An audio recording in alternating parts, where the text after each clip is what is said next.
The ladies of Longbourn soon waited on those of Netherfield. The visit was soon returned in due form. Miss Bennet's pleasing manners grew on the goodwill of Mrs. Hurst and Miss Bingley. And though the mother was found to be intolerable, and the younger sisters not worth speaking to, a wish of being better acquainted with them was expressed towards the two eldest. By Jane, this attention was received with the greatest pleasure, but Elizabeth still saw superciliousness in their treatment of everybody, hardly excepting even her sister, and could not like them.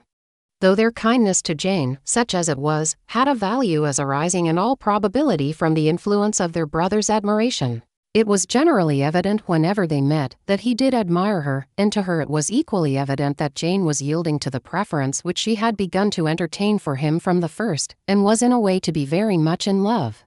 But she considered with pleasure that it was not likely to be discovered by the world in general, since Jane united, with great strength of feeling, a composure of temper and a uniform cheerfulness of manner which would guard her from the suspicions of the impertinent. She mentioned this to her friend Miss Lucas. "It may perhaps be pleasant," replied Charlotte, "to be able to impose on the public in such a case.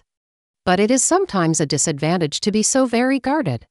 If a woman conceals her affection with the same skill from the object of it, she may lose the opportunity of fixing him.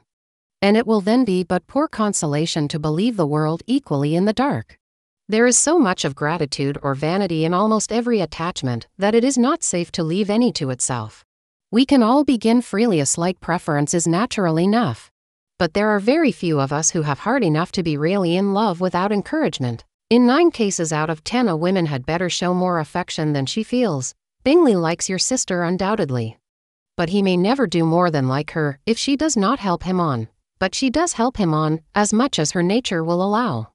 If I can perceive her regard for him, he must be a simpleton, indeed, not to discover it too. Remember, Eliza, that he does not know Jane's disposition as you do. But if a woman is partial to a man, and does not endeavor to conceal it, he must find it out. Perhaps he must, if he sees enough of her. But, though Bingley and Jane meet tolerably often, it is never for many hours together. And, as they always see each other in large mixed parties, it is impossible that every moment should be employed in conversing together. Jane should therefore make the most of every half-hour in which she can command his attention. When she is secure of him, there will be more leisure for falling in love as much as she chooses. "Your plan is a good one," replied Elizabeth, "where nothing is in question but the desire of being well married. And if I were determined to get a rich husband, or any husband, I dare say I should adopt it. But these are not Jane's feelings. She is not acting by design. As yet, she cannot even be certain of the degree of her own regard nor of its reasonableness. She has known him only a fortnight. She danced for dances with him at Meryton. She saw him one morning at his own house, and has since dined with him in company 4 times. This is not quite enough to make her understand his character, not as you represent it. Had she merely dined with him, she might only have discovered whether he had a good appetite. But you must remember that 4 evenings have also been spent together, and 4 evenings may do a great deal. Yes. These 4 evenings have enabled them to ascertain that they both like Vington better than commerce. But with respect to any other leading characteristic, I do not imagine that much has been unfolded. "Well," said Charlotte, "I wish Jane success with all my heart. And if she were married to him tomorrow, I should think she had as good a chance of happiness as if she were to be studying his character for a 12-month. Happiness in marriage is entirely a matter of chance. If the dispositions of the parties are ever so well known to each other or ever so similar beforehand, it does not advance their felicity in the least. They always continue to grow sufficiently unlike afterwards to have their share of vexation. And it is better to know as little as possible of the defects of the person with whom you are to pass your life. You make me laugh, Charlotte, but it is not sound. You know it is not sound, and that you would never act in this way yourself." Occupied in observing Mr. Bingley's attentions to her sister, Elizabeth was far from suspecting that she was herself becoming an object of some interest in the eyes of his friend. Mr. Darcy had at first scarcely allowed her to be pretty. He had looked at her without admiration at the ball. And when they next met, he looked at her only to criticize. But no sooner had he made it clear to himself and his friends that she hardly had a good feature in her face than he began to find it was rendered uncommonly intelligent by the beautiful expression of her dark eyes. To this discovery succeeded some others equally mortifying. Though he had detected with a critical eye more than one failure of perfect symmetry in her form, he was forced to acknowledge her figure to be light and pleasing. And in spite of his asserting that her manners were not those of the fashionable world, he was caught by their easy playfulness. Of this she was perfectly unaware. To her he was only the man who made himself agreeable nowhere, and who had not thought her handsome enough to dance with. He began to wish to know more of her, and as a step towards conversing with her himself, attended to her conversation with others. His doing so drew her notice. It was at Sir William Lucas's, where a large party were assembled. "What does Mr. Darcy mean," said she to Charlotte, "by listening to my conversation with Colonel Forster? That is a question which Mr. Darcy only can answer, but if he does it any more I shall certainly let him know that I see what he is about. He has a very satirical eye, and if I do not begin by being impertinent myself, I shall soon grow afraid of him." On his approaching them soon afterwards, though without seeming to have any intention of speaking, Miss Lucas defied her friend to mention such a subject to him. Which immediately provoking Elizabeth to do it, she turned to him and said, "Did you not think, Mr. Darcy, that I expressed myself uncommonly well just now when I was teasing Colonel Forster to give us a ball at Meryton?" "With great energy, but it is always a subject which makes a lady energetic. You are severe on us." "It will be her turn soon to be teased," said Miss Lucas. "I am going to open the instrument, Eliza, and you know what follows. You are a very strange creature by way of a friend. Always wanting me to play and sing before anybody and everybody. If my vanity had taken a musical turn, you would have been invaluable. But as it is, I would really rather not sit down before those who must be in the habit of hearing the very best performers." On Miss Lucas's persevering, however, she added, "Very well, if it must be so, it must." And gravely glancing at Mr. Darcy, "There is a fine old saying, which everybody here is of course familiar with, 'Keep your breath to cool your porridge.' And I shall keep mine to swell my song." Her performance was pleasing, though by no means capital. After a song or two, and before she could reply to the entreaties of several that she would sing again, she was eagerly succeeded at the instrument by her sister Mary, who having, in consequence of being the only plain one in the family, worked hard for knowledge and accomplishments, was always impatient for display. Mary had neither genius nor taste, and though vanity had given her application, it had given her likewise a pedantic air and conceited manner, which would have injured a higher degree of excellence than she had reached. Elizabeth, easy and unaffected, had been listened to with much more pleasure, though not playing half so well.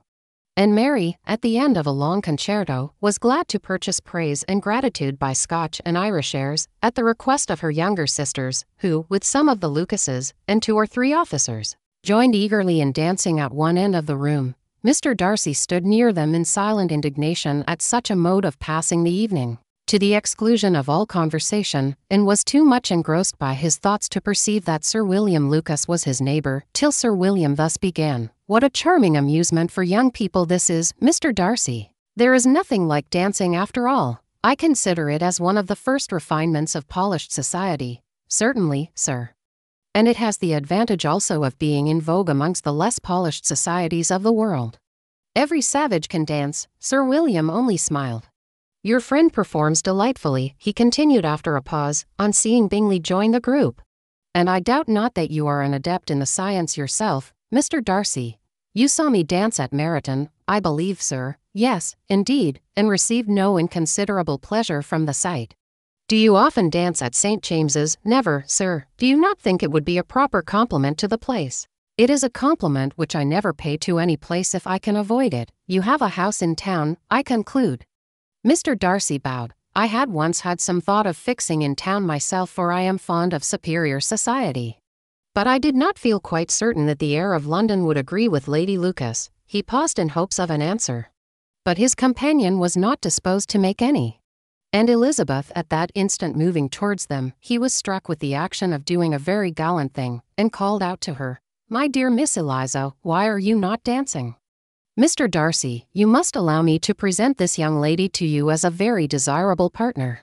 You cannot refuse to dance, I am sure, when so much beauty is before you." And, taking her hand, he would have given it to Mr. Darcy who, though extremely surprised, was not unwilling to receive it, when she instantly drew back, and said with some discomposure to Sir William, "Indeed, sir, I have not the least intention of dancing. I entreat you not to suppose that I moved this way in order to beg for a partner. Mr. Darcy, with grave propriety, requested to be allowed the honor of her hand, but in vain.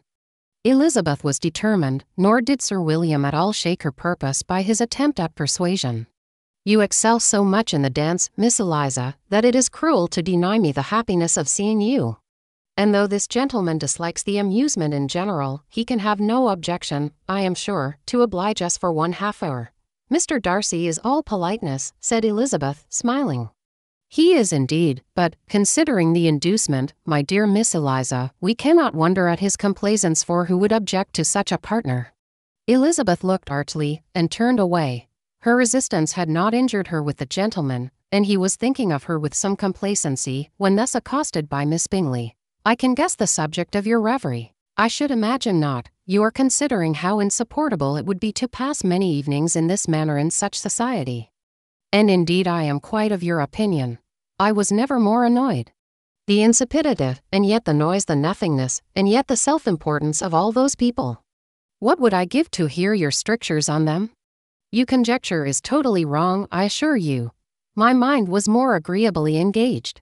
I have been meditating on the very great pleasure which a pair of fine eyes in the face of a pretty woman can bestow."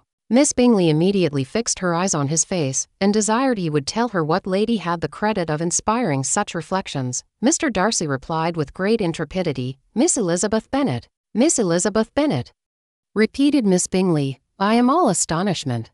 How long has she been such a favourite, and pray, when am I to wish you joy?" "That is exactly the question which I expected you to ask. A lady's imagination is very rapid. It jumps from admiration to love, from love to matrimony, in a moment. I knew you would be wishing me joy. Nay, if you are serious about it, I shall consider the matter is absolutely settled. You will be having a charming mother-in-law, indeed. And, of course, she will always be at Pemberley with you." He listened to her with perfect indifference while she chose to entertain herself in this manner. And as his composure convinced her that all was safe, her wit flowed long. Enjoyed the content? Hit that like button and subscribe to EchoBooks for more in-depth explorations of classic literature. Don't forget to ring the bell to stay updated with our latest videos.